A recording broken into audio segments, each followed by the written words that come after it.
This reading is called in phrase or amateur. Okay, so in phrase, you congratulate, you appreciate, you acknowledge of the amateur. You know the amateur, right? The amateurs are like non-professional people who pursue a hobby with an interest without getting being paid. Okay, so but amateurs in which field?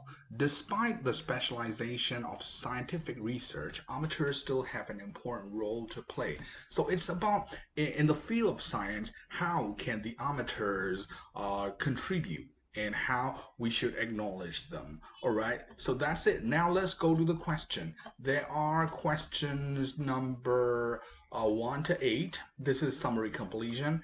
And question number 9 to 13 is matching those people with what they say. Okay, so now let's have a look at the summary completion. How many words can you write?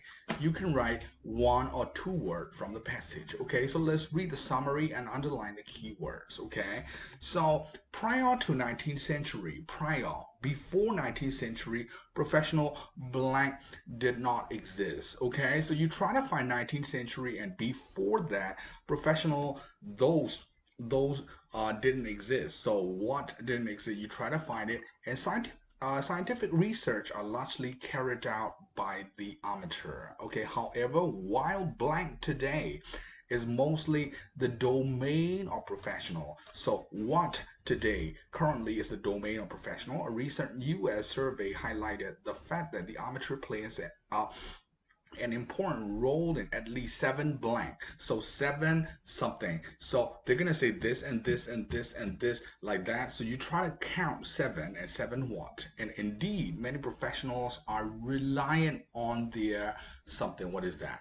Okay, in areas such as astronomy, amateurs can be valuable. You try to find the astronomy, the paragraph that tells you about the astronomy, and can be invaluable when making specific something on a global basic, worldwide. Okay, so specific what?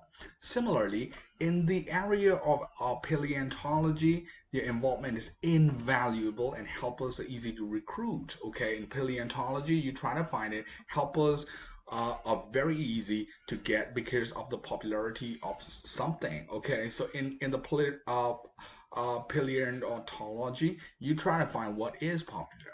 And the amateur bird watchers also play an active role, and their work has led to the establishment, the foundation establishment of a what, okay?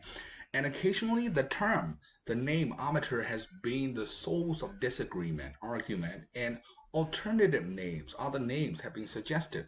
Amateur sounds a bit insulting, so how else should we call them? Okay, suggested, but generally speaking, as long as the professional scientist blank the work of non-professional, so it's a verb, you try to find it. Okay, and now you're gonna have to read these. Okay, so they say you may not use you may use any of the scientists A to D more than once, because 1, 2, 3, 4, 5 question and 4 person only.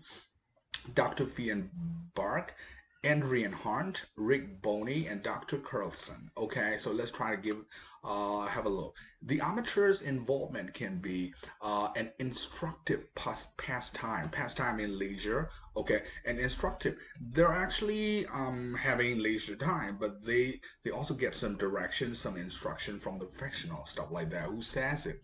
And amateur scientists are prone, very likely, to have accidents. Okay, who says it? And science does not belong to professional scientists alone. Science belongs to everybody. Who says it? And in certain area of my work, people are more valuable resources than technology. I mean, the more people, the better the chances are, despite the technology. Okay, and number 13 is important to give the amateurs a name. Okay, I mean, don't call them amateur, call them something else which reflects the value of their work. Okay, so set your alarm clock 15 minutes, give it a try. Best of luck.